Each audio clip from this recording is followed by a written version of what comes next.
diferentes países. Mi nombre es Diego Zabaleta, soy el asesor senior de estrategia y alianzas del Buró Regional para América Latina y el Caribe del PNUD.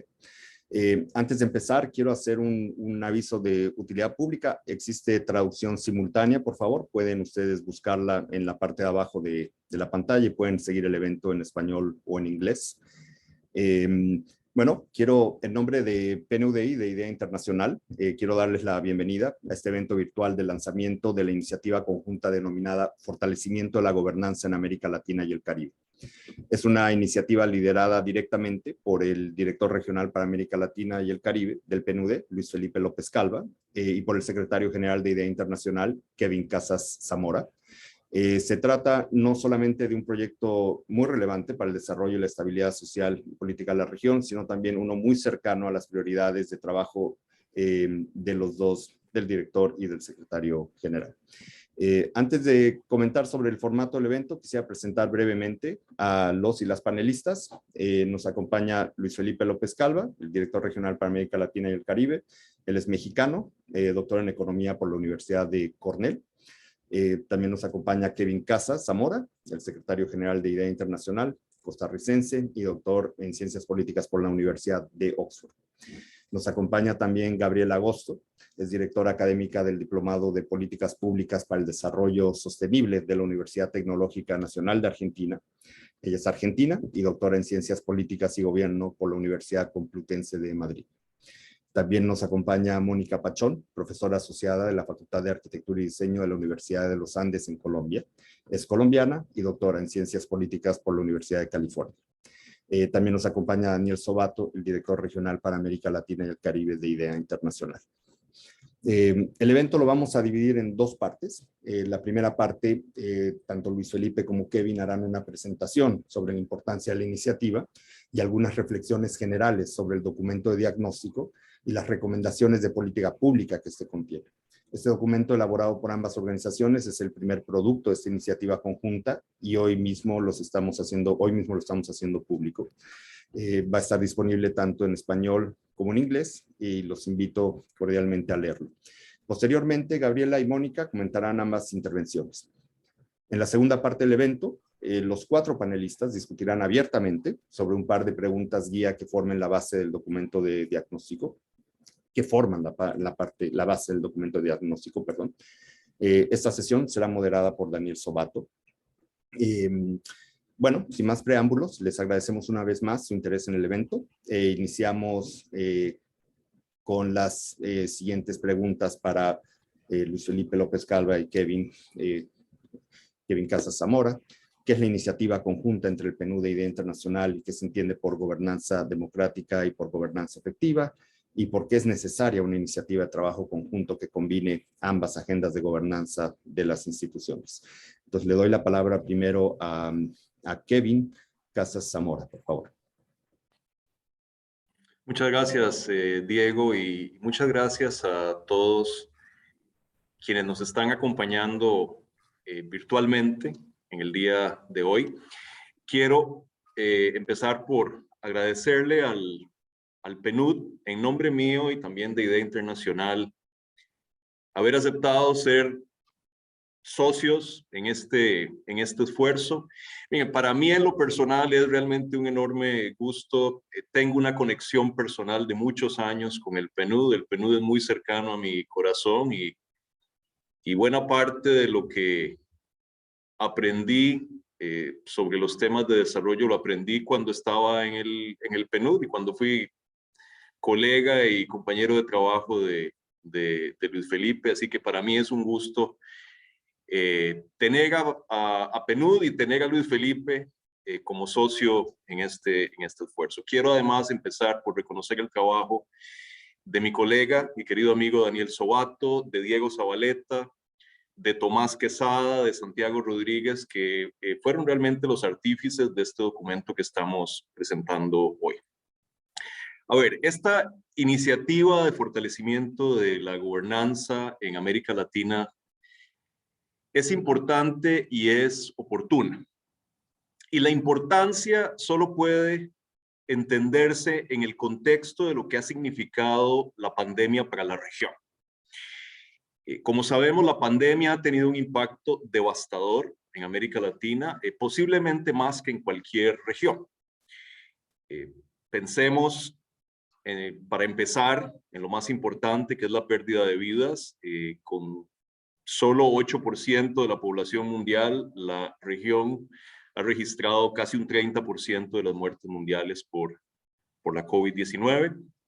Pero además tenemos una contracción económica como la que vivió la región en el 2020, que no tiene precedentes desde que se tienen cifras sobre estas cosas. Estamos en presencia, hemos visto la peor crisis, casi con seguridad, que ha vivido la región en el último siglo. De manera interesante, hay que decirlo, y es relevante para esta discusión, esa crisis aún no ha generado un cambio de régimen político en la región como la generó la crisis en los años 30 del siglo pasado, o en dirección del autoritarismo, o la crisis de principios de los años 80 en dirección de la democracia. Aún no hemos visto eso. Pero los sistemas democráticos de la región están mostrando signos de robustez, pero no son infinitamente robustos. La magnitud de la crisis realmente debe encender las alarmas frente a lo que puede pasar con nuestros sistemas democráticos como resultado de ella. Pero además, más allá del impacto devastador que ha tenido la pandemia, me parece a mí que ha sido una maestra implacable para enseñar lo que se ha hecho bien y lo que se ha hecho mal en materia de construcción democrática en la región durante los últimos 40 años. La pandemia ha mostrado, por ejemplo, y esto es una gran noticia, que la región celebra elecciones y las celebra bien.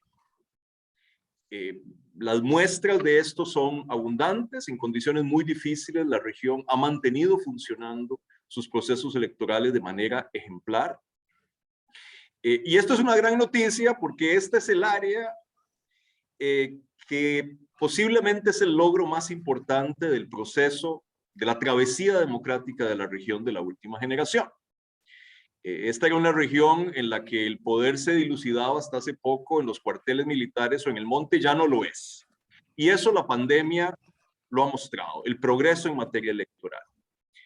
El gran problema es que también ha mostrado las carencias que hemos acumulado en estos 40 años en otros aspectos de la construcción democrática. Ha mostrado, por ejemplo, los grandes problemas, los grandes déficits que tenemos en los mecanismos para agregar intereses y preferencias y construir grandes acuerdos sociales y políticos como los que demanda la crisis que hemos vivido.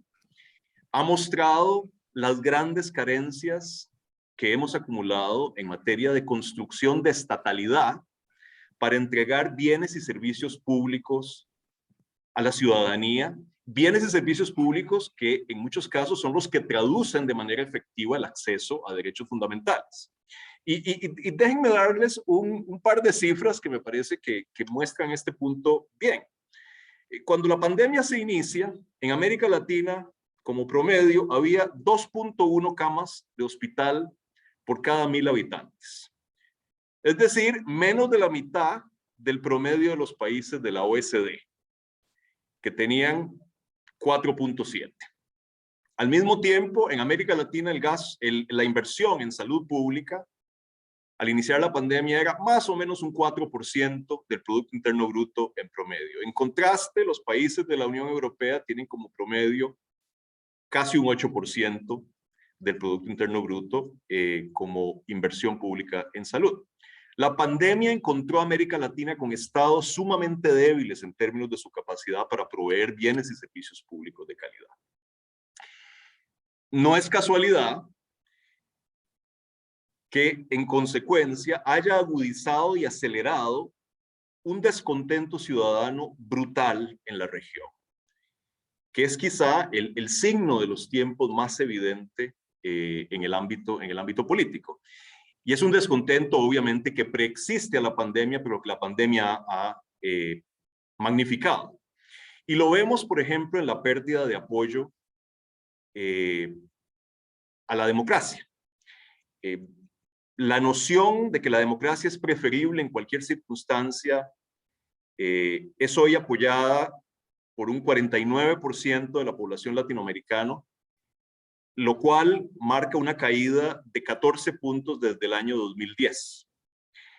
Lo interesante es que esta caída no se ha visto compensada por un aumento de quienes dicen preferir una opción autoritaria. Realmente eso no ha subido. Lo que ha subido es el porcentaje de la gente que se manifiesta indiferente frente a la democracia. Y esto me parece que es un dato importante, porque el verdadero riesgo que enfrentan las democracias de la región no es el de ser sustituidas por experimentos crasamente autoritarios o azonadas militares. Parece haber muy poca avidez en América Latina por eso. El peligro es otro. El peligro es la degradación y el vaciamiento graduales de los sistemas democráticos sin abandonar del todo sus rasgos formales, particularmente en el ámbito electoral. Ese descontento lo vemos también en la volatilidad electoral que estamos viendo en toda la región. Para que ustedes tengan una idea, en las 18 elecciones presidenciales que hubo en la región entre el 2018 y el 2021, en casi un 70% de ellas el oficialismo salió derrotado. Y en muchos casos salió derrotado por outsiders, por figuras ajenas digamos, a los sistemas de partido tradicionales, y en muchos casos, además, por figuras con un discurso fuertemente impugnador del sistema político. Y lo vemos también este descontento en una agudización de la conflictividad social en las calles. El número de grandes manifestaciones callejeras en la región en la última década se ha duplicado, de acuerdo con datos de la Universidad de Binghamton, que tiene una base de datos muy buena sobre todo este tema. ¿Qué está detrás de todo esto? Bueno, por un lado, la desigualdad y la exclusión social, que a pesar de los avances que la región ha visto en la última generación en materia de desarrollo humano, que el PNUD sobre todo ha documentado mejor que nadie, la región sigue siendo la más desigual del mundo. Pero además es una región cundida de una terrible percepción de injusticia como consecuencia de esas desigualdades. De nuevo, para dar algunas cifras, no es simplemente que una abrumadora proporción de la población estima como injusta la distribución del ingreso, sino que una gran mayoría de la población, arriba de 2/3 partes, estima que no es equitativo el acceso a los servicios públicos de justicia, de salud, de educación, etc. Y el informe de Latinobarómetro del 2021 da cuenta de que el descontento no es únicamente con los resultados de la democracia, sino con sus procesos. Para mí el dato más importante y preocupante de todo el panorama político de América Latina es este que nos dice que el 73% de los y las latinoamericanas están convencidos de que se gobierna para beneficio de unos cuantos grupos poderosos y no para el bien de todo el pueblo. ¿Cómo construir legitimidad democrática en esas condiciones? Y a esto le tenemos que agregar las debilidades en el Estado de Derecho que se ven en la gran cantidad de casos de corrupción y en la percepción de corrupción que cunde en la región, en la violencia criminal que sigue siendo una transpiración natural de la región, desafortunadamente. Frente a todo ello, hay dos maneras de expresar el descontento. Una es abrazando el populismo autoritario, que conduce indefectiblemente a una degradación de la democracia. Esto es abrazando las opciones que presentan un estridente discurso contra la corrupción y contra el entramado de privilegios imperantes, aderezando ese discurso con dosis de mesianismo y de impaciencia frente a toda oposición política, frente al papel de la prensa independiente, frente al activismo de la sociedad civil y frente a la estructura republicana de frenos y contrapesos. En todas esas experiencias, ojo, que están dotadas de una impecable legitimidad de origen y con frecuencia de una enorme popularidad, los principios básicos de la democracia liberal acaban por ser considerados como lujos dispensables. Esa es una opción, ese es un camino que algunos países están tomando. La otra ruta es la de renovar los contratos sociales a través del diálogo democrático. El gran problema es que no está claro si en la región tenemos las instituciones para tener ese diálogo. En algunos países, el caso más evidente es el de Chile, se han generado los mecanismos institucionales para tener esa conversación, pero no existen en todas partes. ¿Para qué es necesario ese diálogo? Entre otras cosas, para proteger la democracia, que sigue siendo un logro extraordinario para la región y que con todas sus carencias es mejor que las calamidades autoritarias que la precedieron y las calamidades autoritarias que la están reemplazando en algunos países de la región.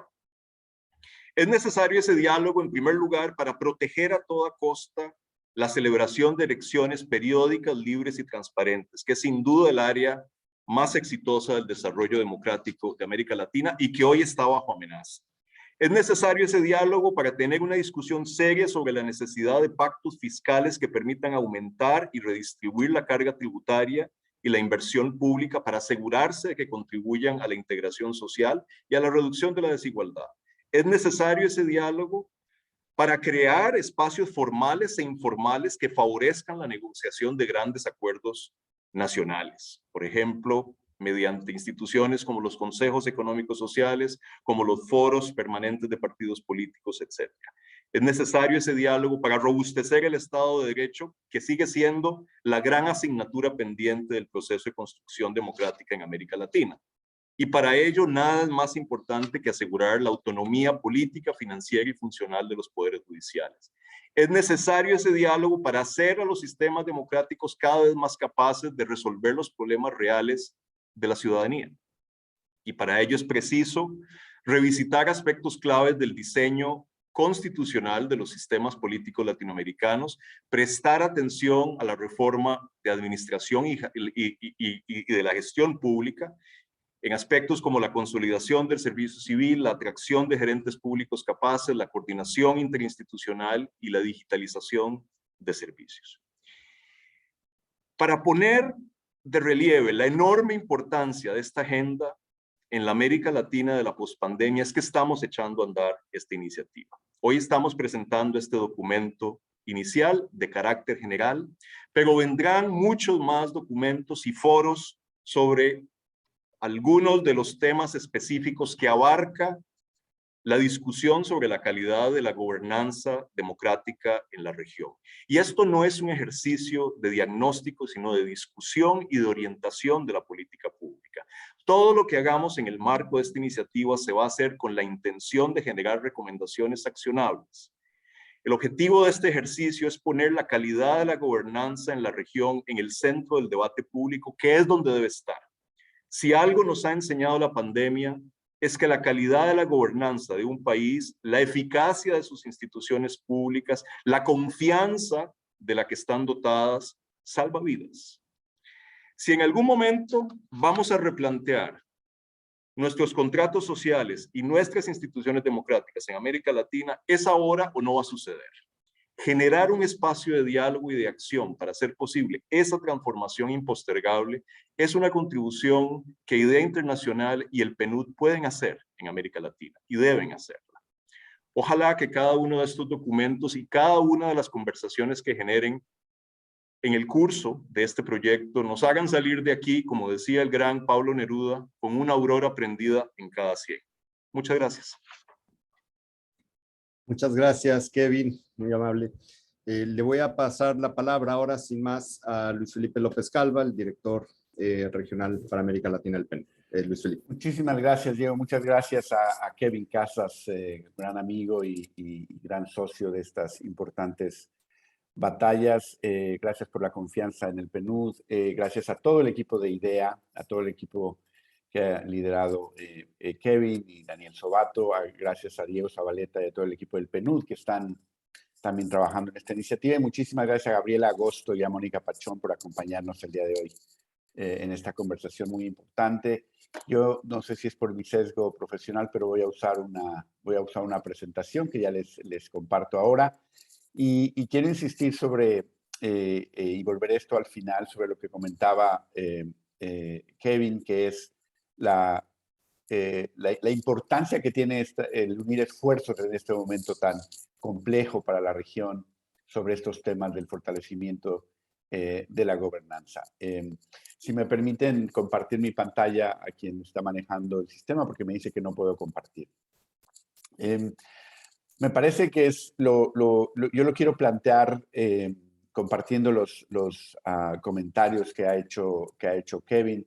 Yo lo quiero plantear desde la perspectiva de un contexto que en el PNUD hemos estado insistiendo, y nuestro próximo informe global de desarrollo humano es precisamente sobre cómo manejar un contexto de mayor incertidumbre.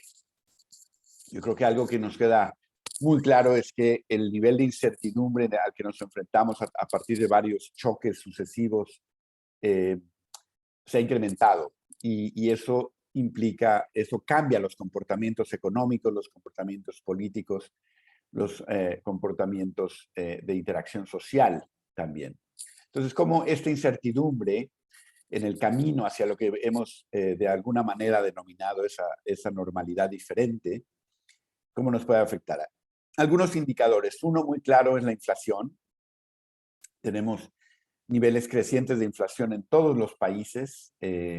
Obviamente los casos de Venezuela o más intermedio, pero muy altos, es Argentina, que son niveles considerablemente más altos que el resto, pero aún en países que tienen tradición de un control de la inflación, los niveles están muy altos, y eso distorsiona precios relativos, lleva a decisiones muy difíciles desde el punto de vista económico. La pandemia que no termina, aquí vemos el enorme crecimiento de los casos, afortunadamente no acompañado de un crecimiento similar de las muertes, pero sin duda con un incremento, y eso es algo de preocuparse. Es decir, la pandemia no ha terminado. El crecimiento económico, aquí vemos Latinoamérica y Caribe, lo que hemos insistido, la recuperación no es crecimiento, y realmente todavía tenemos una perspectiva de tasas de crecimiento muy limitadas.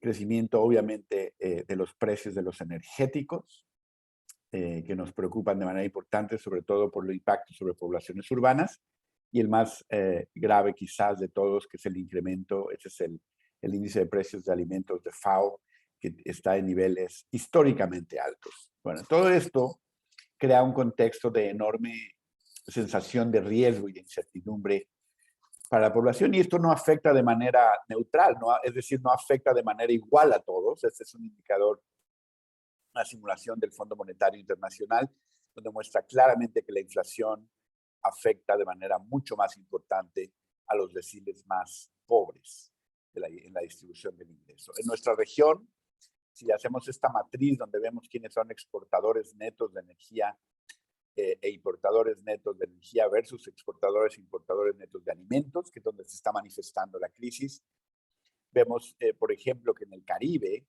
una gran vulnerabilidad, porque son tanto importadores de energía como importadores de alimentos, y vemos algunos otros grupos en donde hay exportadores netos de alimentos y de energía, lo cual no quiere decir que no van a ser impactados, pero quiere decir que van a tener un poco más de espacio fiscal para poder enfrentar esta pandemia. Pero realmente, ayer lo comentábamos con todo el equipo regional del Sistema de Naciones Unidas, no se puede hablar de que algún país se va a beneficiar de esta situación. En realidad lo que tenemos es un impacto generalizado. Y esto lleva a una fragmentación política que se puede acelerar, y eso implica también que los comportamientos políticos se pueden ver afectados.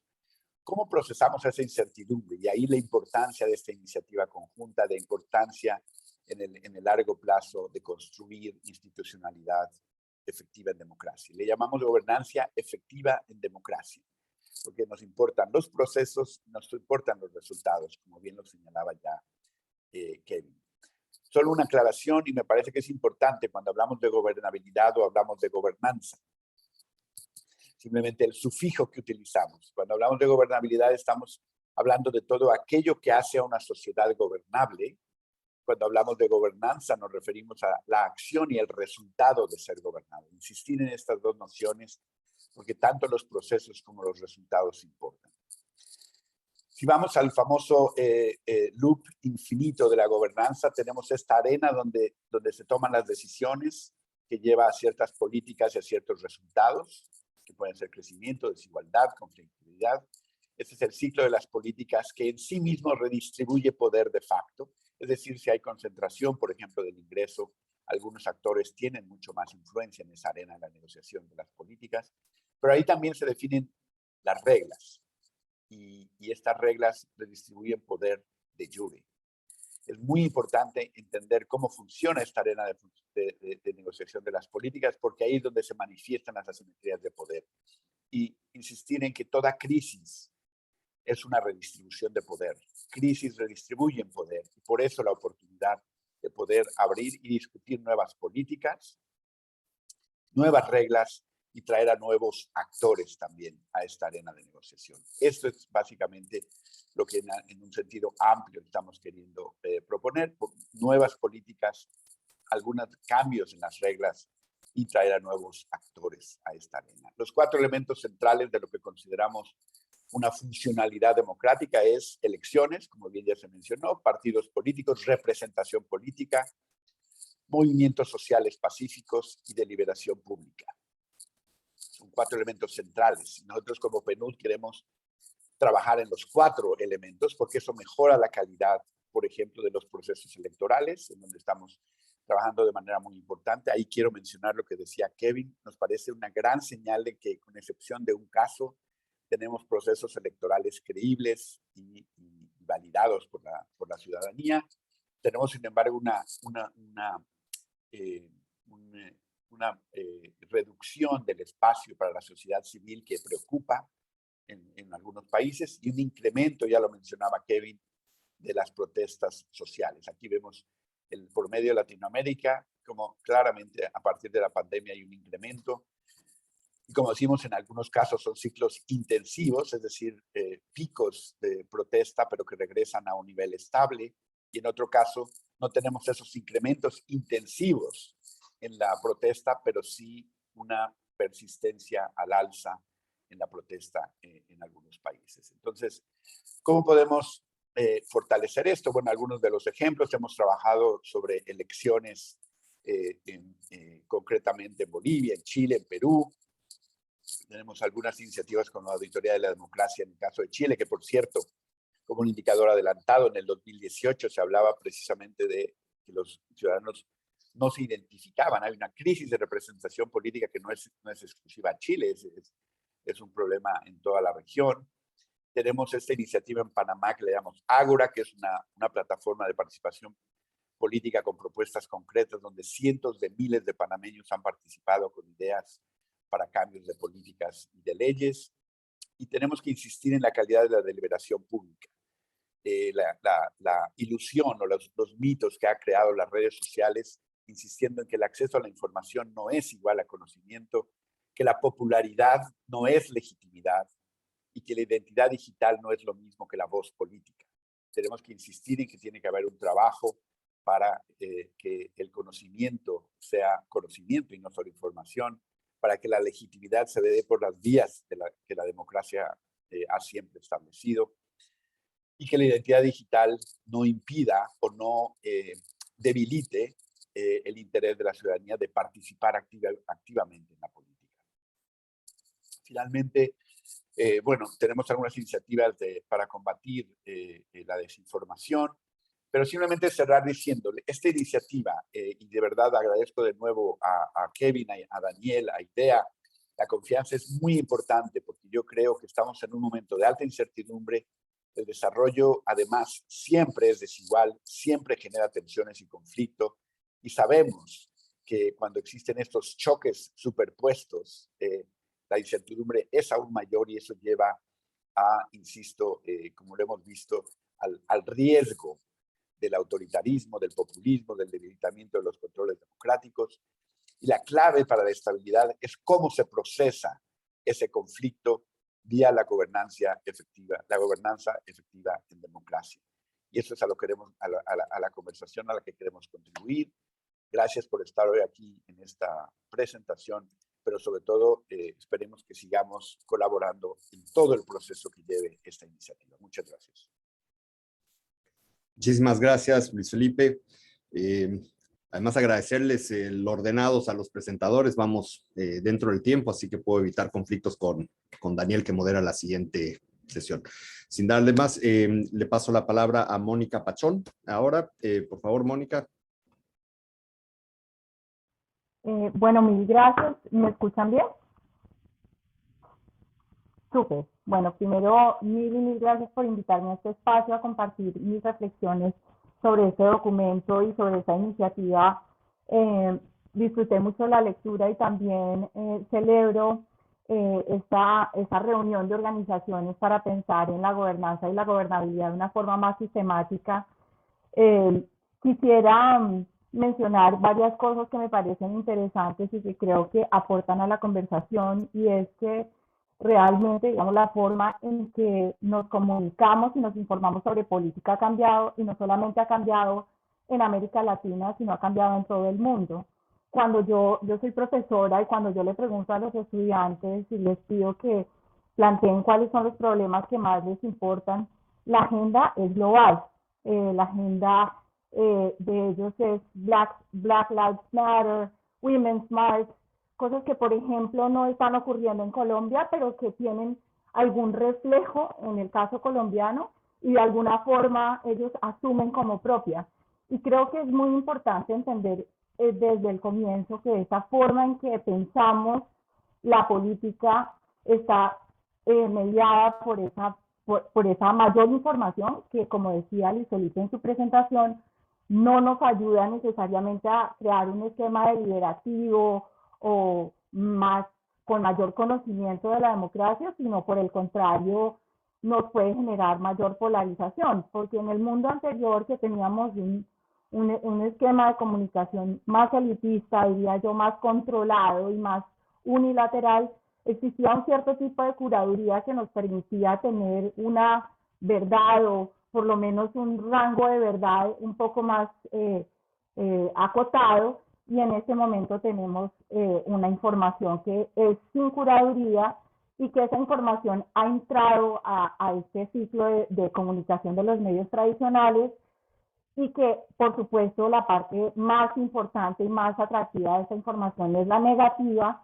en donde pues el Estado empieza a ser un gran protagonista, y pues al tener muchas noticias sobre, digamos, sobre ocasiones y acciones de desprestigio del Estado, esto se replica, se vuelve viral y genera un dilema también para el sistema político y para los políticos, porque ¿quién defiende a los políticos? Pues ellos mismos se adaptan a ese sistema de información y a esos ciclos informativos, y lo que van a hacer es atacar el mismo Estado, radicalizando sus mensajes, no necesariamente actuando en equipo, porque pues los partidos políticos eran una forma de comunicación más tradicional, pero ahora cada uno de los candidatos puede relacionarse a título personal, sin necesidad de una organización, y esto genera una dificultad obviamente posterior, porque pues el candidato está buscando mayor popularidad, pero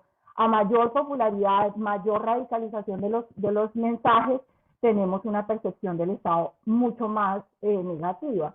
Como decía yo creo que hay muchos problemas que se multiplican. Cuando vimos Trump en Estados Unidos y vimos en América Latina esas tendencias, esa globalización también tiene un efecto contraste fuerte, en la medida en que los ciudadanos ven cómo se mejoran muchos servicios privados, donde hay muchos avances en muchos lugares, y sin embargo en su propio territorio y su propio Estado no necesariamente provee y va a la vanguardia de esa prestación de servicios, y generando pues un dilema, yo diría, de gobernabilidad importante, porque pues con tanta desconfianza y sentimientos de frustración, proponerle a la ciudadanía, por ejemplo, uno de los temas que menciona el informe es la reforma fiscal, la necesidad, la heterogeneidad tan fuerte que existe en América Latina sobre la capacidad estatal y la necesidad de cambiar esos sistemas fiscales,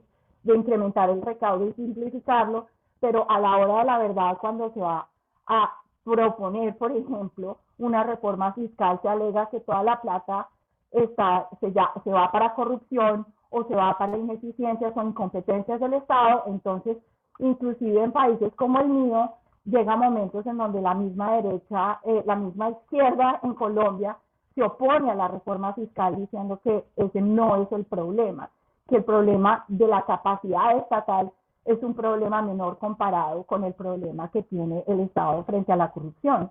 Por eso yo creo que es importante entender que es un proceso global y que nos tenemos que enfrentar a esta realidad, y por eso creo que las recomendaciones se nutren también de esa tendencia global.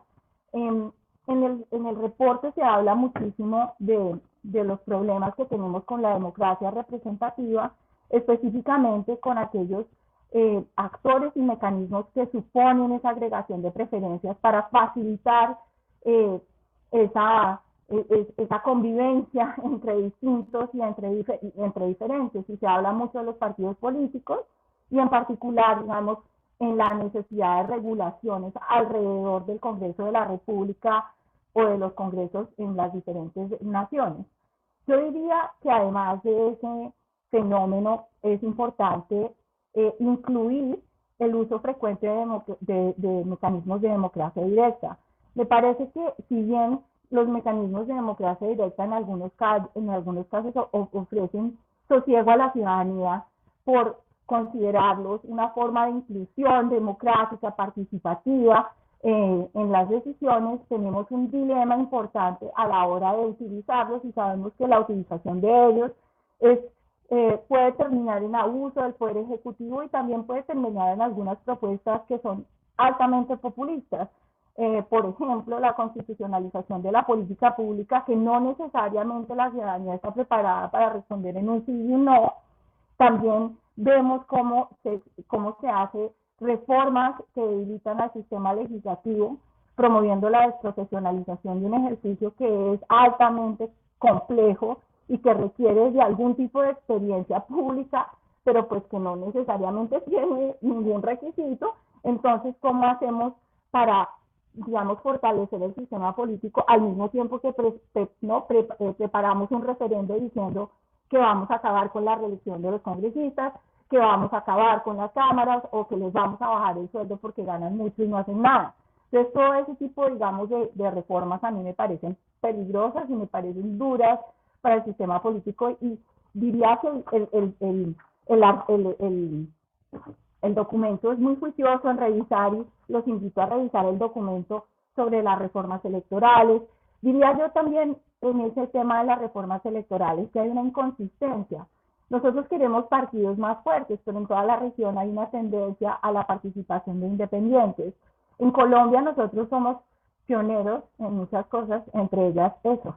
Y la representación de independientes ha sido una gran especialización colombiana, y puedo llevarlos al futuro de muchas de esas reformas contándoles que existen dos problemas derivados de eso. Uno es que hay dos sistemas políticos, uno del Ejecutivo y otro del Legislativo, y que, los políticos no tienen tanta emoción de pertenecer al sistema político en el Ejecutivo con partidos, pero sí en el Congreso. Y eso genera muchas distorsiones y además genera campañas mucho más largas que tienen muchísimos problemas, como dice el documento. También me parece importante nombrar la criminalización de los espacios políticos a nivel subnacional, y pienso que eso debería ser también una prioridad.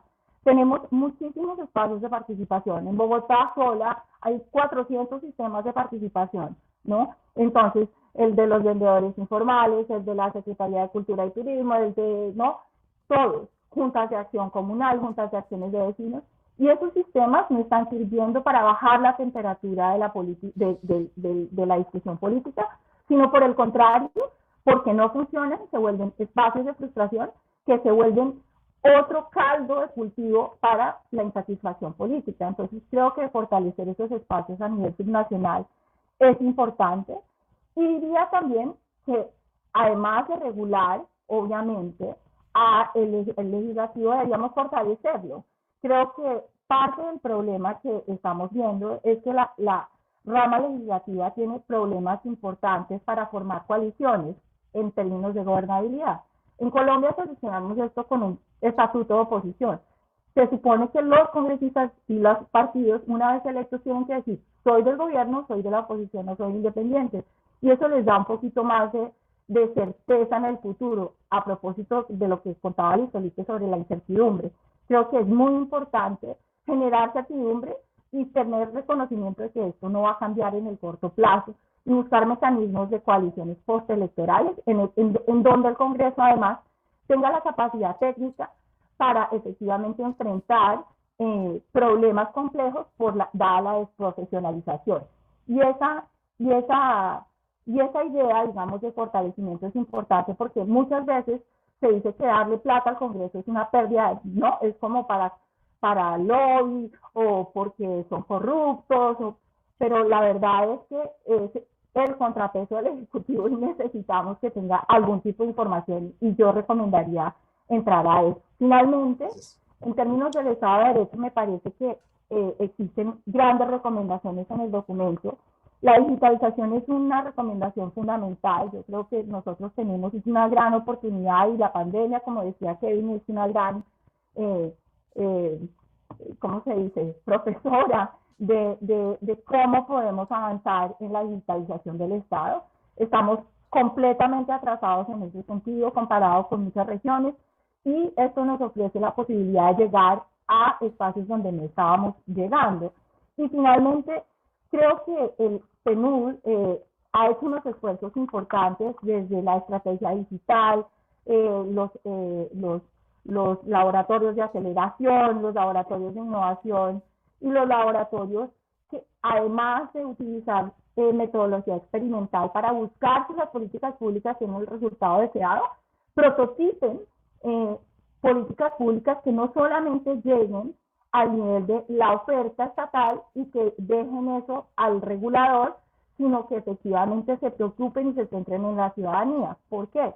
Especialmente los protocolos para la fuerza pública. Diría yo que en Colombia, en América Latina, toda la criminalización de la protesta tiene que ver también con ese efecto global, en donde vemos un policía de no sé cuántos cometiendo abusos, y se generaliza toda la institución, y esa reputación pierde muchísimo en ese sentido. Creo que esa revisión y ayuda a los países para los protocolos de atención ciudadana son fundamentales, porque creo que en este momento cada ciudadano tiene una cámara, y cada ciudadano es un reportero que puede mostrar si efectivamente el Estado no es eficiente. Entonces, ahí voy a parar. Quería contar algo de judicialización de la justicia, pero me parece importante para allá porque se me pasa el tiempo. Muchas gracias. Muchísimas gracias, Mónica. Voy a pasar la palabra ahora a Gabriela, por favor. El piso es tuyo. Muchas gracias a todos y todas. Buenas tardes, buenos días. Quiero agradecer la invitación a IDEA Internacional y al Programa de Naciones Unidas para el Desarrollo, agradecerle personalmente a Luis Felipe la confianza depositada para comentar la presentación del informe Gobernanza, Democracia y Desarrollo en América Latina y el Caribe. Como se ha dicho, este documento es una contribución no solo a la reflexión de la situación de las democracias y de la gobernabilidad de nuestra región, sino también es una contribución de recomendaciones de política pública. Yo caracterizaría este documento retomando algunos calificativos que presentó Kevin y Luis Felipe. Primero, como oportuno, porque tal como sostiene el informe, estamos ante una discusión impostergable. Y como dijo Luis Felipe, porque toda la crisis es una oportunidad para la redistribución del poder. Creo que este informe es necesario, ante todo por el contexto de incertidumbre, de la pospandemia que, como también dijeron, no terminó, pero también por la incertidumbre vinculada a los altos niveles de inflación que parecen no tener freno. Es valiente este informe porque toma temas que desnudan los aspectos más dolorosos de las estructuras de nuestras sociedades latinoamericanas y caribeñas. Pero también es esperanzador porque pone el acento en lo que llaman las reservas democráticas de la resiliencia electoral y la ciudadanía activa, vinculada a la conciencia de la ciudadanía de los derechos humanos y a las ventajas de vivir en la democracia. Al escuchar los comentarios de Kevin, de Luis Felipe y de mi antecesora, Recordaba los debates que hace unos 20 años teníamos en el Instituto de Iberoamérica y Portugal, con Manuel Alcántara y con Esther del Campo, y trabajábamos en ese momento lo que era la gobernabilidad, la crisis y el cambio. Estos temas, juntamente con el rol de los partidos políticos y de las élites parlamentarias, configuraban los debates de ese tiempo, ¿no? Donde se intentaba pensar los pasajes de los sistemas totalitarios a los modelos democráticos y cómo estos pasajes podían definir o no las características de estas democracias incipientes. Este contexto pendular entre sistemas totalitarios y democráticos impregnaba en ese momento el análisis político de la administración. Esta lógica pendular parecería haber encontrado un equilibrio. Llevamos 40 años de democracia, como Kevin resaltó varias veces, y que más allá de sus avances y retrocesos, no parece estar en discusión como sistema. Sí está en discusión lo que es la práctica del sistema democrático. Ahora, esta afirmación es una afirmación que hace 30 años se viene sosteniendo en la región. No está en juego el sistema democrático, sino la práctica de este sistema. Claramente este debilitamiento, descrédito del sistema democrático está debilitando las instituciones y está debilitando también las redes de contención de nuestras democracias. No hemos sabido resolver la tensión que el documento plantea entre las necesidades y expectativas de la población y el aumento de los conflictos sociales y la polarización política. Claramente la pandemia acentuó las crisis y reavivó viejas y nuevas demandas a la institucionalidad de nuestra región. Creo que la presentación a la que asistimos, así como el documento que tuve el enorme placer de leer, hace un análisis pormenorizado del contexto, de las deficiencias y de las posibles salidas. En sus 12 líneas de acción y 30 recomendaciones de política, ataca los aspectos concretos de la gobernanza de la región y retoma aspectos que van desde aspectos formales del sistema democrático, y algunos fueron comentados, como aspectos culturales. A mí me gustaría resaltar algunos puntos que para mí son una contribución importantísima al debate actual. Uno es la vulnerabilidad de la clase media, y cómo nuestros países, si bien pasamos de una economía de ingresos medios, no logramos consolidar una sociedad de clase media.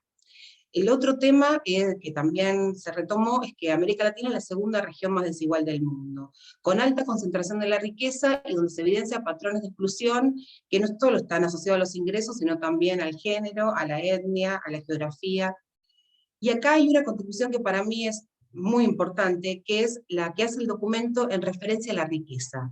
Creo que nosotros sabemos bastante, o por lo menos estudiamos bastante, qué es la pobreza, su desempeño, cuáles son las estrategias de supervivencia de las clases populares, pero poco sabemos de la riqueza. Y acá el documento es una contribución de los mecanismos de los ricos en relación con el poder político y el económico, y el documento alerta sobre la riqueza no solo en términos de ingresos, sino también en términos de activos y de bienes.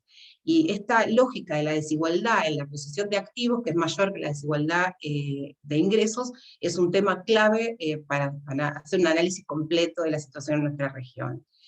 Este documento retoma el tema de las élites, y esto también me parece que es un tema crucial a trabajar, que es el tema de las élites económicas y las élites políticas. La desafección de las instituciones democráticas representativas, y el tema de los partidos políticos y de los parlamentos. Yo creo que el descrédito al poder legislativo es un tema que en América Latina no se ha debatido ni se ha profundizado, y acá me parece que hay una arena de debate y de trabajo muy importante, en esta lógica de check and balance y de equilibrios entre los tres poderes del Estado. También me parece importantísimo la reflexión que también retomó la comentarista anterior, que es el tema de la reflexión sobre los gobiernos subnacionales y también sobre las estructuras de integración regional. Yo creo que estos dos actores pueden potenciar la mejora en la gobernanza de nuestros países. El tema de los gobiernos subnacionales es una temática que claramente debe también fortalecerse, y el tema de las estructuras de integración regional, por supuesto. Hay un tema que deja caer la presentación y el documento, que tiene que ver con los datos, y me parece que también hay que resaltar. que hemos avanzado un montón en la región en términos de datos, pero persisten deficiencias y alta heterogeneidad en la calidad de los mismos. Por ejemplo, en relación con los datos ambientales, en la región está muy rezagada, y impide un monitoreo, por ejemplo, del Acuerdo de Escazú, que es tan rico para nuestra región. Y esto también resalta la necesidad de incluir al Caribe en nuestros análisis y continuar apoyando el desarrollo de estadísticas y de información para nuestra región. El documento, bueno, habla de gobernanza regional, y acá también me parece que es un foco importantísimo para poner luz, ya que plantea una postura pragmática en la selección de temas como los mecanismos de acción que debe revitalizarse desde la integración regional. Para mí es fundamental abordar regionalmente riesgos y desafíos, de temas que son subnacionales o supranacionales, como el crimen organizado, la migración, el narcotráfico, la corrupción o el cambio climático. Pero también, lo que recién también comentaban, el tema de las reformas fiscales. Y me parece que la afirmación del documento, cuando dice que las democracias de nuestros países no tienen la suficiente solvencia como para sostener una reforma fiscal, claramente hay una oportunidad de un diálogo amplio a nivel regional para generar estas transformaciones que necesitamos. Me parece que hay otro tema que es muy interesante, que tiene que ver con la comunicación política clara y estratégica. Creo que el tema de la digitalización, que recién se habló, es otra de las oportunidades que tenemos. El tema, bueno, de la extensión de la telefonía celular en nuestra región ha fortalecido los mecanismos electorales en las elecciones durante la pandemia, y creo que, bueno, que tenemos que ir viendo estas vías de fortalecimiento para mejorar la gobernanza de nuestros territorios. Este documento claramente contribuye al análisis y a las prácticas de nuestras democracias, y debe ser consultado por los ámbitos no solo académicos, y yo creo que acá sí hay un gran espacio por potenciar el debate académico, este tipo de documentos, así como los decisores de las políticas públicas. Yo creo que debe estar este documento en la lista primera de quienes estamos involucrados en la construcción de una agenda pública realmente posible e inclusiva, y quiero dar mis felicitaciones a la iniciativa, y desde ya me autodesigno promotora de la misma. Muchas gracias. Muchísimas gracias, Gabriela. Bueno, sin más, voy a cerrar la primera etapa de este evento, y voy a pasar la palabra a Daniel Sobato para que nos acompañe en la segunda parte. Daniel, por favor. Muchas gracias, Diego. Muy buenos días y buenas tardes a todas y todos. Continuamos entonces con este evento de presentación y lanzamiento de esta iniciativa conjunta, y pasamos ahora a una segunda parte, una modalidad que vamos a buscar que sea mucho más interactiva y basada en un diálogo entre Kevin, Luis Felipe, Gabriela y Mónica. También, si nos quieren hacer llegar preguntas, tienen las opciones en los comentarios ahí con sus comentarios usando la fórmula del chat, que pueden ahí enviarnos sus comentarios para tratar de recoger algunos de esos elementos. Esta segunda parte está estructurada en función de dos preguntas principales. Tenemos aproximadamente 30 minutos para este segundo componente, y después en la parte final le voy a pedir a Luis Felipe y a Kevin que hagan una reflexión final sobre esta importante y muy rica discusión, y sobre todo ayudarnos a trazar las luces de cómo va a continuar esta iniciativa, cuáles van a ser sus próximos pasos. Voy a iniciar por la primera pregunta, y la primera pregunta al panel de los expertos y expertas que nos acompañan hoy es: ¿cómo puede la gobernanza mejorar los estándares de desarrollo económico y humano en la región, por una parte, y el Estado de Derecho y la construcción democrática en la región, por otra parte? Entonces, me gustaría comenzar a recibir sus primeros comentarios, e invitaría si hay alguien que quiere iniciar, o si no veo Daniel, ningún... si te parece... Ok, Luis Felipe, por favor. Sí, brevemente para dar paso. No, me parece una excelente pregunta y yo creo que al final, creo que podemos, quizás simplificando un poco, pero al final gobernanza es un proceso mediante el cual actores llegan a acuerdos y esos acuerdos se reflejan en políticas y en reglas. Yo creo que precisamente de lo que estamos hablando en este momento es de que nos estamos replanteando esos acuerdos. Y por eso cuando hablamos de distintas reglas, distintas políticas, nosotros insistimos en el tema de nuevos actores.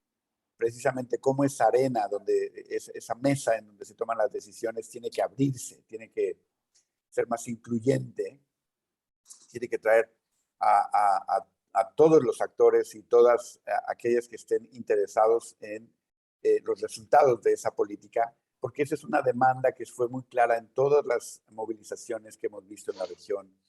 Una demanda, como bien lo decía Kevin, que refleja en ese dato del 73% de la gente diciendo el sistema está al servicio de unos cuantos. Yo creo que en la medida que nuevos actores sean parte de esos acuerdos, podemos hacer que esos acuerdos sean sostenibles y que esos acuerdos además induzcan el cumplimiento voluntario de lo que estos implican. Y yo creo que el otro día comentábamos algo interesante, que es que existen estatuas a la libertad, pero no existen estatuas a la responsabilidad. Y yo creo que el tema es precisamente que cuando se es parte del proceso que lleva a una decisión colectiva, es más fácil que se sostengan esos acuerdos y que se induzca un cumplimiento voluntario de esas reglas. Entonces, dejarlo ahí, yo creo que eso parece muy simple, es complejo, pero yo creo que de eso es de lo que estamos al final hablando en esto. Muchas gracias, Luis Felipe. Este es precisamente el tipo de intervención. Tengo varias preguntas que me gustaría hacer, pero veo que Kevin quiere hacer un comentario. Kevin, por favor. Gracias, Daniel. A ver, estoy totalmente de acuerdo con lo que acaba de decir Luis Felipe. Le añadiría una cosa nomás, que ya mencioné muy de pasada en la presentación que hice, que es que al tema de los actores nuevos, si queremos alcanzar grandes acuerdos, tenemos que pensar en los foros donde esa negociación se va a construir. Porque esta es una preocupación real que yo tengo. Digo, uno pensaría lo obvio en nuestro sistema democrático sería tener esa negociación amplia, esa negociación social y política amplia en el marco de los congresos y las legislaturas y las instituciones tradicionales de la democracia representativa. El problema es que en este momento yo no veo, con los niveles de credibilidad de los cuales están dotadas esas instituciones, que es una parte importante de esta crisis que estamos viviendo, cómo esa negociación se va a dar ahí.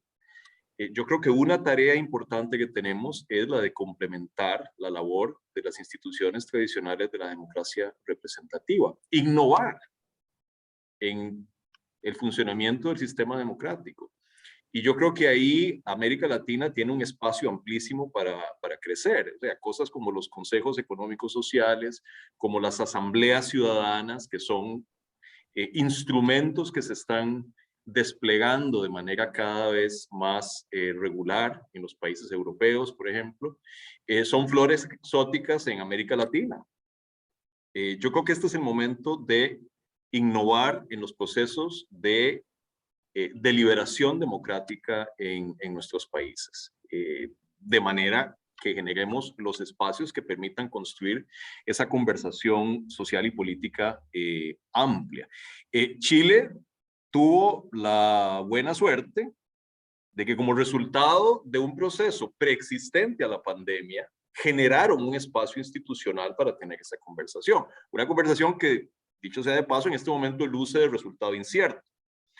Pero, digo, es mérito de los chilenos y las chilenas haber creado un espacio institucional para tener esa conversación. No en todos los países existe esto. Me parece que una parte importante de la discusión tiene que ver con eso. Dejo una pregunta puesta ahí. el hecho de abrir nuevos espacios y nuevos foros, que claramente es necesario, ¿no terminaría generando el riesgo de debilitar a instituciones y a espacios que ya están bastante desacreditados y debilitados, como son, por ejemplo, los congresos? ¿No sería quizás el camino, si queremos rescatar la democracia representativa, tratar de recuperar precisamente la legitimidad de estos espacios? Mónica, querés hacer un comentario, ¿no? Sí, quería hacer un comentario. Yo creo que, digamos, en el informe del PNUD regional hay una discusión muy interesante y precisamente Luis Felipe la mostraba en ese ciclo de política pública, y es que es evidente en nuestros países y en el mundo que los sectores productivos son quienes tienen mayor influencia en la elaboración de la política pública, pues por razones obvias. Ellos están centrados en la regulación porque saben que de la regulación obtienen bastantes beneficios. Es distinto para las organizaciones de la sociedad civil o para la protección de bienes públicos. La organización social es muy baja, la acción colectiva no existe y puede existir vía, digamos, activismo judicial, por ejemplo, en el caso de Colombia, con las tutelas y con diferentes acciones dentro del sistema político que permitan esa injerencia, digamos, que no necesariamente es en las instituciones elegidas de forma representativa. Eso para mí ya representa un riesgo importante. El activismo judicial es interesante, pero a veces se convierte en una vía que también pueden utilizar entonces estas organizaciones productivas y vía judicial destruir la construcción de bienes públicos en algún argumento leguleyo, ¿sí? Y en un argumento que se proteja de una ley X. Por eso considero que sí es importante aprovechar y fortalecer la capacidad de esas organizaciones sociales que protegen el bien público, y sinceramente me parece que ahí hay un papel de la academia y Daniel. Por eso yo resaltaba en mis comentarios que el apoyo técnico al Congreso de la República es fundamental. Yo creo que los congresos que tienen apoyo técnico, el Congreso chileno, por ejemplo, es un congreso que tiene un servicio técnico muy importante. El Congreso brasileño también tiene esa capacidad, distinto a los congresos, no sé, andinos, por ejemplo, donde los congresistas tienen unas unidades técnicas legislativas muy deficientes. El Congreso no se conecta con la evidencia empírica de lo que le hace mejor a los ciudadanos, y con las mejores intenciones labran los caminos hacia el infierno. Entonces yo sí creería que es muy importante trabajar en el Congreso de la República, fortalecer los sistemas de comisiones. Las comisiones en muchos de los países no son profesionalizadas, es decir, tienen comisiones accidentales o tienen 50 comisiones constitucionales, no hay una jurisdicción clara, y eso entonces hace que la discusión de la política pública esté en manos del Ejecutivo y de los privados. Entonces sí creo que ahí hay un dilema. Hay un libro que se llama, ahí para alimentar el debate, que se llama Politics is for Power, de Ethan Hurst. Y él dice que en Estados Unidos hubo un problema importante de parte de los demócratas, y es que los demócratas creyeron que el activismo era opinar en redes sociales y criticar todo lo que estaba pasando y no hacer nada en el campo, ¿no? En the field, y que en cambio los republicanos eran mucho más hábiles en entender dónde estaba ocurriendo la política. Yo creo que los académicos, los técnicos y las organizaciones que están buscando que la política pública refleje mejor los intereses de toda la sociedad, tienen que ensuciarse un poquito y meterse al Congreso. Así les parezca ilegítimo, así no les guste, así tengan críticas y reservas. Creo que el espacio es el Congreso. Obviamente que existan otros foros puede ser interesante, pero si no fortalecemos el Congreso, el veto democrático no está donde tiene que estar, diría yo. Gracias, Mónica. Gabriela. Sí, yo empiezo respondiéndote tu última pregunta. Yo creo que la demanda es de más política, la demanda de nuestras democracias es de más participación. El tema es cómo estos canales de participación son efectivos, porque yo creo en los comités económicos y sociales, en los consejos, creo en instancias de democracia directa, pero claramente el debilitamiento de nuestras instituciones democráticas se vinculan con la eficacia de esos sistemas. Entonces me parece que yo no tendría miedo a más y mejor participación. Lo que sí estaría muy crítica y muy consciente en cuáles son los resultados de esos mecanismos de participación. Porque lo que sí nos puede pasar es que abramos canales de participación y tengamos mayor degradación y mayor vaciamiento de la participación. Esto por un lado. A mí me gustaría reencauzar un poco la pregunta que vos hiciste, porque hablan de la gobernanza democrática efectiva, cómo impacta en el desarrollo económico y humano. Y acá me parece que hay que volver a la Agenda 2030. Yo creo que hay que hablar del desarrollo sostenible, entendiendo el desarrollo sostenible como aquel desarrollo integral, la dinámica económica, social y ambiental, pero también el desarrollo en un marco de instituciones sólidas. Digo, no se puede pensar el desarrollo sostenible si no se plantea un marco de instituciones sólidas, tanto privadas como públicas, que rindan cuenta. Una ciudadanía que tiene un rol importante, no solo en materia de participación y de voz, sino también en monitoreo, en evaluación, en seguimiento de los planes de gobierno. Y el tema de la división de poderes que garantice una convivencia social. Yo creo que las premisas de la Agenda 2030 no pueden ser pensadas si no es el marco de una gobernanza democrática. Ahora, los desafíos institucionales que la Agenda pone en relieve están en el marco de un sistema democrático ecuánimo entre poderes. La Agenda 2030 hace una alta apelación al Poder Ejecutivo, pero también señala la injerencia de los otros poderes del Estado. El legislativo como garante de una legislación que se adecue a la dinámica del desarrollo sostenible, como órgano de control de poderes, y también como asignador de los medios de implementación de un desarrollo sostenible, que es el presupuesto. Entonces acá el rol del Parlamento es clave en el desarrollo sostenible. Lo mismo que el Poder Judicial. El Poder Judicial, en términos de acceso a la justicia, de equilibrio entre poderes, de la disminución de los niveles de impunidad, que es lo que la ciudadanía pide, y el tema de los controles. Digo, sin estos check and balances es imposible definir estándares de desarrollo económico y humano, y fundamentalmente desarrollo sostenible. Creo que hay demasiada bibliografía en este tema. Creo que acá hay también un capital que hay que volver a nombrar en el debate político y social de nuestra región, que es el concepto de capital humano, que ya Bourdieu en los años 80 hablaba, ¿no? Al capital humano, al capital construido, al capital natural, hay que unir un capital social que tiene que ver con las expectativas de reciprocidad y que tiene que ver con los valores democráticos. Y también hay un tema que en nuestra región es clave, que es el tema del talento humano, el desarrollo del talento humano.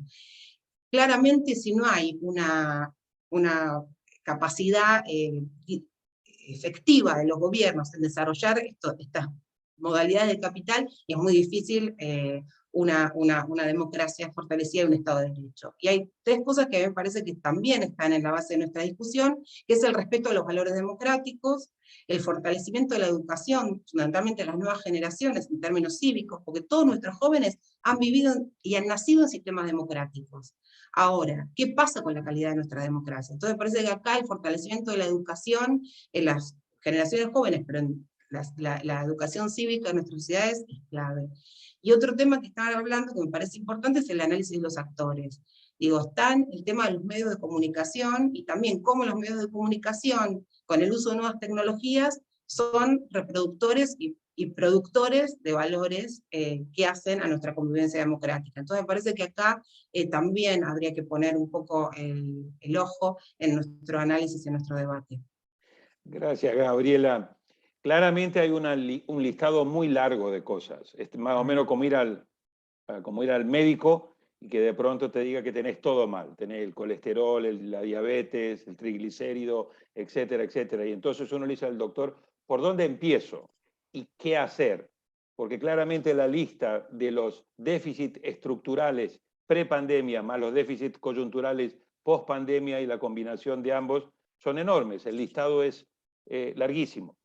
Entonces, paso ahora a la siguiente pregunta. Yo veo que Kevin quiere hacer incluso un comentario, pero además del comentario de Kevin, que ahora le doy el uso de la palabra, me gustaría que vayamos a la segunda pregunta, que es, ¿cuáles son las prioridades de políticas públicas en el qué y cómo hacer? Porque muchas veces nos quedamos en el diagnóstico. En esta última parte me gustaría que al menos ustedes ayuden a la audiencia a decir, bueno, el qué y el cómo de iniciar este camino de ir recuperando esta gobernanza eficaz y en democracia. Kevin.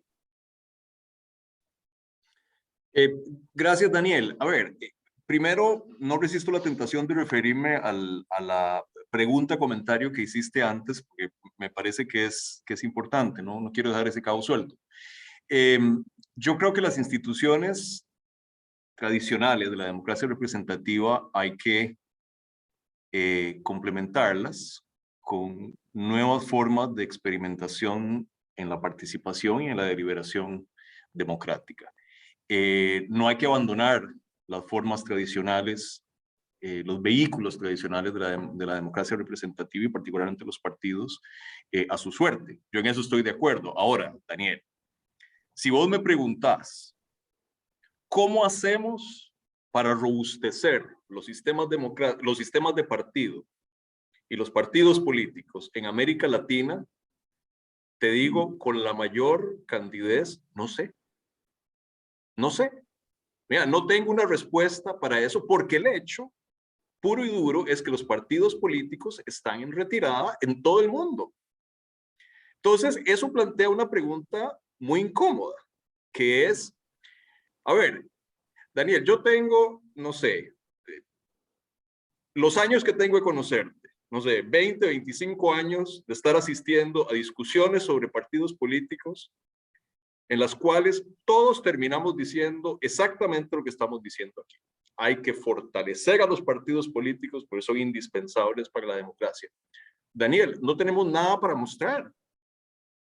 La credibilidad de los partidos políticos nunca ha sido más baja, lo cual me obliga a plantear la pregunta si es que le estamos dando palos a un caballo muerto. En parte porque las formas de intermediación que hacían los partidos políticos antes se han vuelto medio obsoletas por este aparatito.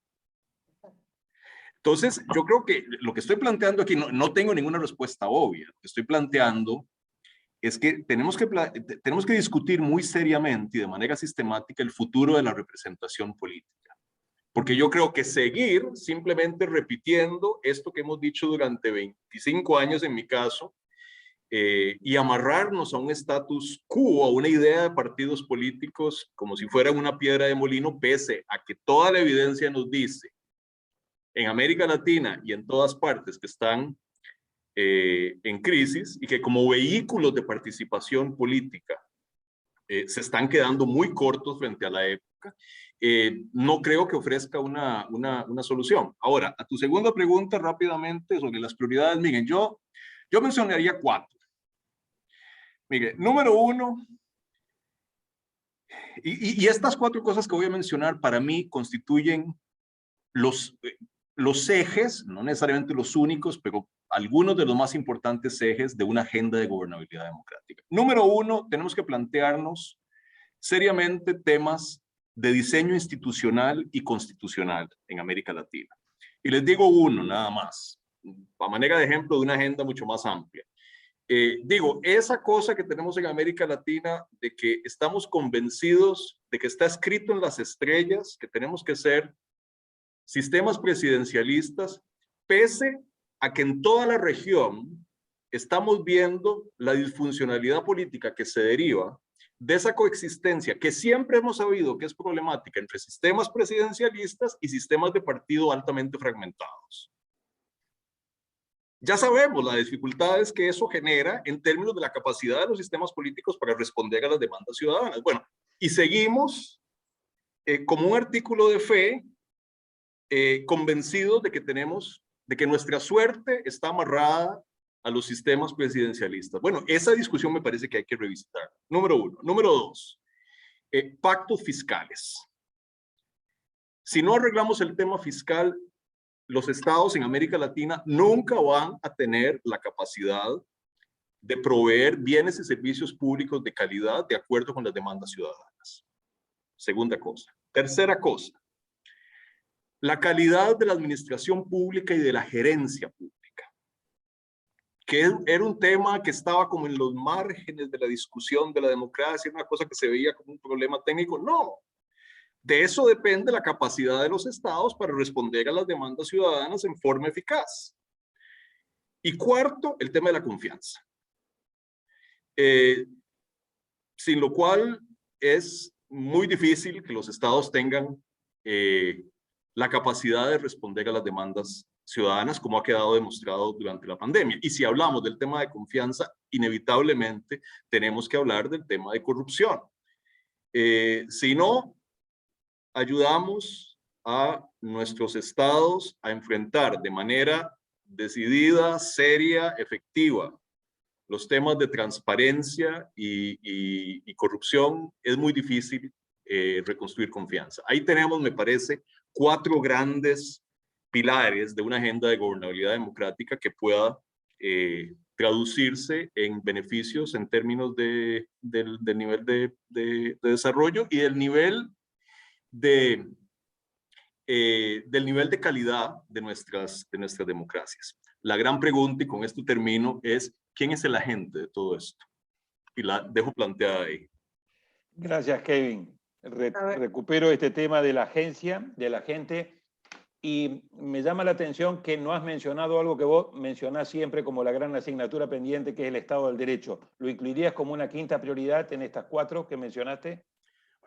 Está implicada en el tema de la corrupción, aunque evidentemente no lo agota, pero Okay. Sí, yo creo que es la gran asignatura Okay. pendiente. Y dentro del tema del Estado de Derecho, la independencia judicial. De eso Perfecto. depende todo. Estupendo. Daniel. Voy a ir alternando. ¿Quién está? ¿Mónica o no? Gaby, por favor, Sí. Gabriela. Daniel, nada, que creo que es cierto, digo, claramente cuando empezamos a analizar el tema hay un sinnúmero de situaciones y es el mundo y sus circunstancias, pero yo creo que el documento en esto también nos ayuda a pensar desde una lógica sistémica, es decir, si tocamos una parte de nuestro sistema, se toca el otro, entonces yo creo que las políticas públicas deben recuperar esta lógica sistémica de respuesta. Y en este sentido, yo creo que las consultas a la ciudadanía en la región refieren ampliamente con la necesidad de políticas que buscan reducir la corrupción como prioridad. Desde mi posición y desde mi sesgo profesional, creo que el fortalecimiento de los sistemas de protección social universales que plantea el documento son claves, porque desde una perspectiva que integre a los ciudadanos y garanticen mínimos de convivencia y también que garantice paridades a grupos históricamente postergados, va a tener un mínimo de contención. Ahora, lo que está claro es lo que dice Kevin, ¿cómo se paga esto? ¿Quién sostiene esto? Entonces acá el tema del financiamiento del Estado y la reforma fiscal consensuada, que habla de pactos políticos amplios para poder generarlos, hacen que, bueno, que esta lógica sistémica tenga que pensar, digo, es muy difícil pensar una política, y tal vez los problemas que tuvimos es porque siempre pensamos de a una, o pensamos una dimensión sobre la otra. Entonces me parece que esta lógica, Agenda 2030, desarrollo sostenible, análisis sistémico de la democracia y de la gobernabilidad de nuestra región, nos puede dar por lo menos algunas líneas de trabajo. Y yo con el tema de la democracia, creo que es cierto lo que dice Kevin en relación a los partidos políticos, pero también estos son cosas que hablamos desde 30 años. Yo no creo que sea un juego de suma cero. Creo que es necesario, y también uno de los temas que el documento plantea, es la formación de los líderes políticos. Entonces, claramente, digo, más allá de que estos líderes participen o no de partidos políticos formalmente organizados, claramente, la democracia electoral requiere esto, pero bueno, pero hay muchos espacios de poder, y de poder mucho más poderosos tal vez que los partidos políticos en nuestras sociedades, que están definiendo agenda pública. Entonces parece que bueno, que sí, que esto hay que hablarlo claramente. Gracias, Gabriela. Mónica, me estás pidiendo la palabra. Sí, quisiera primero decir que creo que la pregunta es bien amplia, ¿no? Las prioridades, yo creo, de política pública cambian según el país. Realmente vemos una región muy heterogénea. Diría yo que, por ejemplo, en términos de esfuerzo fiscal, en Centroamérica tenemos casos muy dramáticos de estados muy pequeños que nunca van a poder responder a las necesidades de los ciudadanos, a pesar de la necesidad del obvio reconocimiento de que esto es una necesidad. Y en la misma región podemos encontrar Costa Rica versus Guatemala, enfrentando circunstancias muy distintas en términos de construcción del Estado. Entonces creo que ahí hay un dilema importante de la región para establecer una prioridad regional. Diciendo esto, me parece que hay varias cosas que son importantes. Uno, creo que los ciudadanos votan mucho a nivel local. Creo que hay unos problemas importantes de ciudad que son importantes, que no son del gobierno nacional ni son la prioridad de gobiernos nacionales, con excepción de los altamente centralizados, donde el gobierno nacional es quien está a cargo, digamos, de la política local, pero temas de acceso a la ciudad, movilidad, acceso a mercados laborales, acceso a vivienda digna, a tener servicios públicos de calidad, son problemas de ciudad, y creo que yo insisto en que los gobiernos locales deberían tener un poquito mayor, una capacidad técnica mayor que no tienen, y que de verdad necesitamos en el nivel local un poco más de capacidad. Colombia es un ejemplo pues ilustrativo, ¿no? En Bogotá tenemos una gran burocracia, capacidad técnica, habilidad, pero en otras regiones simplemente no existe un programa contable en el municipio y se pierde plata no porque el computador no funciona o porque la gente no sabe prender el computador. Cualquiera de las dos es patética, y deberíamos tener un poquito más de esfuerzo para crear esa capacidad en el nivel local. Frente a la discusión sobre los partidos, quería meterme, Kevin, porque yo creo que es una prioridad, pero creo que hay soluciones en el corto plazo. Como yo mencionaba en el caso colombiano, estamos en un sistema altamente personalizado. Yo no soy de las personas que ha hablado de fortalecer los partidos vía cerrar listas. Me parece que las listas abiertas son la realidad colombiana, y así no la barajó el Dios que nos protege, entonces, o que no nos deja cambiar el sistema electoral, pero el hecho de, por ejemplo, crear el estatuto de oposición fue muy importante. ¿Por qué? Porque obliga a los partidos a tener una posición programática independientemente de cómo se elijan. Y esa posición programática es transparente frente a la ciudadanía. Entonces, darle a la ciudadanía la posición de decirle, estos son de oposición y estos son de gobierno, porque realmente, por precisamente ese sistema presidencial, nuestro eje de organización del sistema es: estoy a favor del gobierno o en contra del gobierno. Yo no creo en el eje ideológico, no creo que exista, no es derecha e izquierda, estoy a favor del gobierno y estoy en contra del gobierno. Y ese eje es mucho más transparente para las personas. Sabemos que la percepción frente al presidente es fundamental. Entonces, ¿cómo organizar el sistema de una forma que sea intuitiva para la ciudadanía? Me parece importante, y en ese sentido creo que Colombia experimentó con ese estatuto de la oposición y es un experimento exitoso. Quiero mencionar ya finalmente que creo que la personalización es el karma, pero también puede ser la solución. En la medida en que las instituciones se humanicen, podamos tener estrategias de comunicación. Creo que una de los aprendizajes del mundo global en este momento es que la estrategia de comunicación no es una oficina que depende por allá de un señor que se llama director de comunicaciones, sino debe ser parte fundamental de la estrategia de las organizaciones públicas.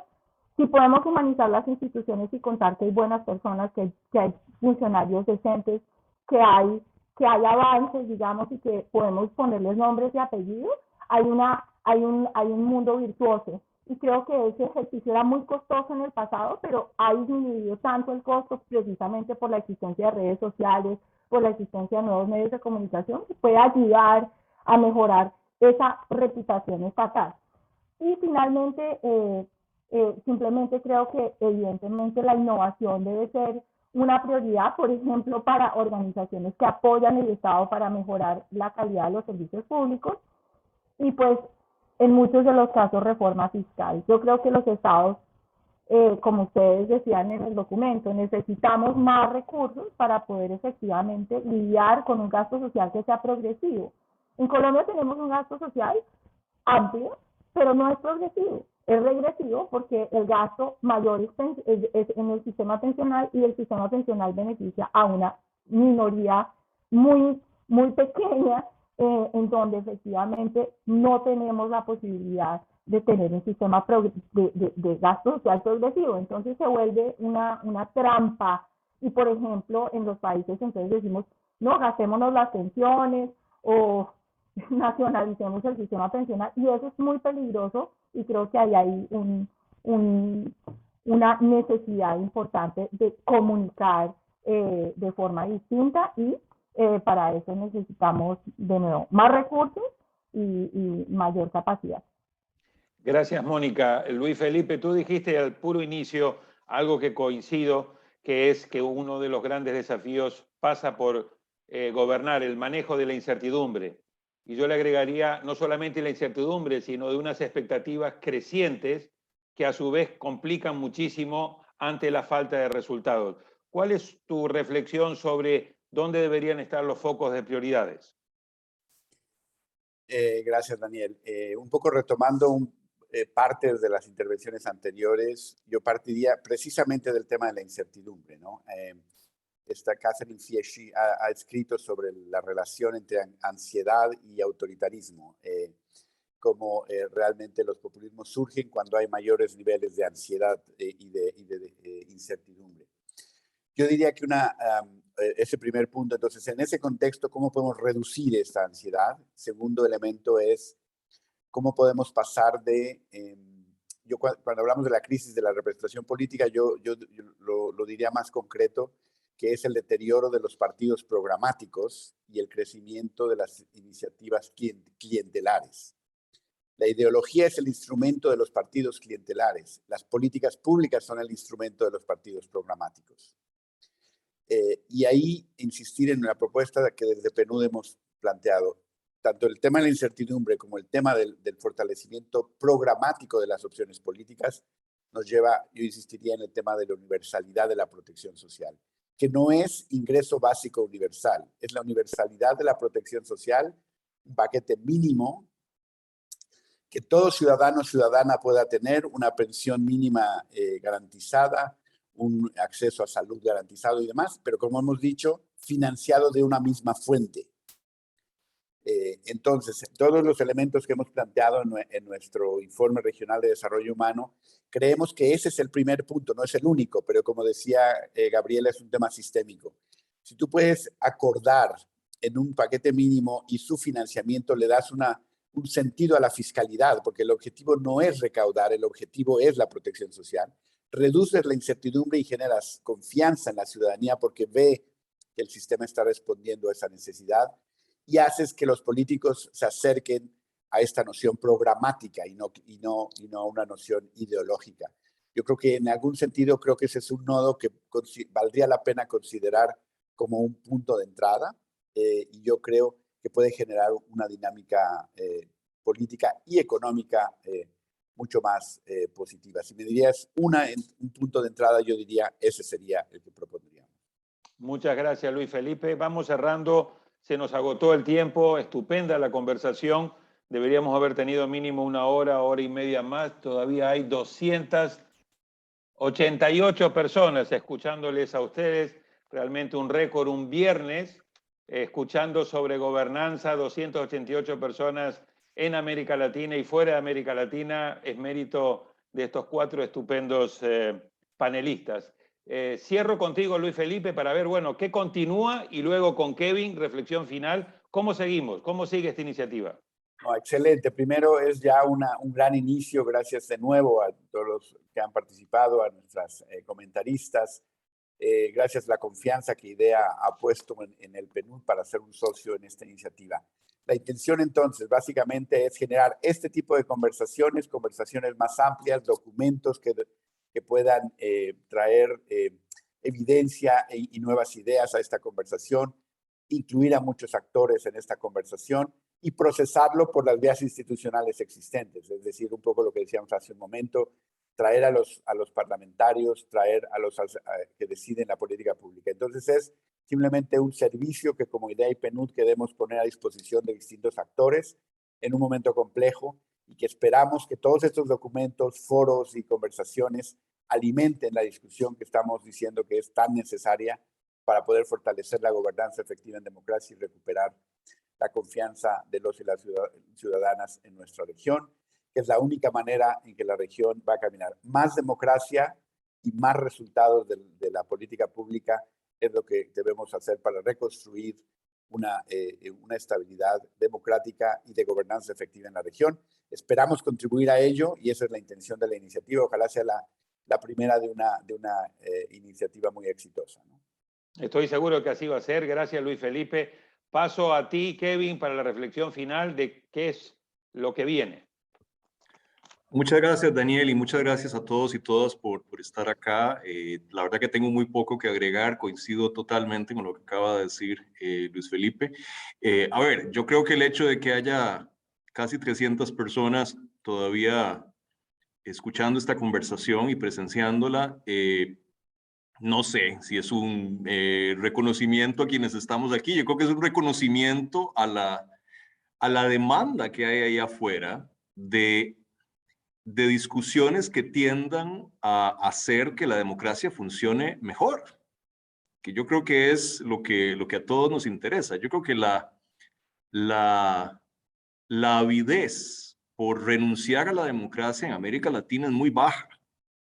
De lo que se trata es de hacerla funcionar mejor, y de lo que se trata es de que los sistemas que tenemos le resuelvan problemas a la gente. Digo, cualquiera de nosotros acá puede intentar hacer el argumento normativo a favor de la democracia, digo, hasta ponerse azul en la cara. Para el 99% de la gente, lo que interesa es que los sistemas democráticos le resuelvan problemas concretos a la gente concreta. De eso, me parece a mí, se trata esa discusión. La mejor forma de asegurar la sostenibilidad de los sistemas democráticos es asegurarnos que le resuelvan problemas a la gente. Así que yo creo que este tipo de discusiones son muy necesarias, aportan una gran cantidad de ideas, tenemos que sistematizar esas ideas, destilarlas en instrumentos que pongamos a disposición de quienes están en la arena política, de los nuevos actores que están entrando, pero que sea materia de una conversación que nunca ha sido tan necesaria como ahora. Como yo decía antes, si no aprovechamos esta coyuntura a la luz de lo que ha pasado durante la pandemia, a la luz de las evidencias que ha desnudado la pandemia sobre las carencias de nuestras estructuras políticas y sociales, si no hacemos ese esfuerzo por reformar nuestros sistemas políticos ahora, no lo vamos a hacer nunca. Así que yo espero que esta conversación conduzca a un esfuerzo más prolongado por seguir poniendo ideas en la discusión y seguir generando recomendaciones de política pública capaces de guiar esta transformación necesaria. Y yo celebro que estemos haciendo esto con un socio como PNUD.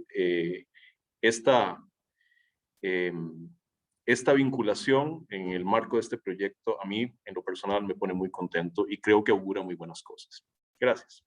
Estoy seguro que así será. Muchísimas gracias a Gabriela Agosto, a Mónica Pachón, a Kevin Casas Zamora, a Luis Felipe López Calva, pero también un agradecimiento muy especial a mi colega Diego Zabaleta y a todo el equipo maravilloso del PNUD, a Tomás Quesada, que es nuestro jefe de proyecto y que realmente tiene mucho del mérito de este inicio muy auspicioso, y a todo el equipo también de Idea Internacional que ha estado colaborando y trabajando de la mano junto con el equipo del PNUD. Muchísimas gracias, y a nuestra audiencia que nos han seguido. Sigue habiendo 270 personas conectadas. Muchísimas gracias por haber escuchado este estupendo panel, y como recomendaba nuestro querido maestro Hirschman, focalizar en lo posible más que en lo probable. Yo creo que eso es lo que debemos hacer en esta América Latina con esta agenda para la gobernanza eficaz en democracia. Muy buenas tardes a todas y todos. Gracias. Muchas gracias. Hasta luego. Gracias.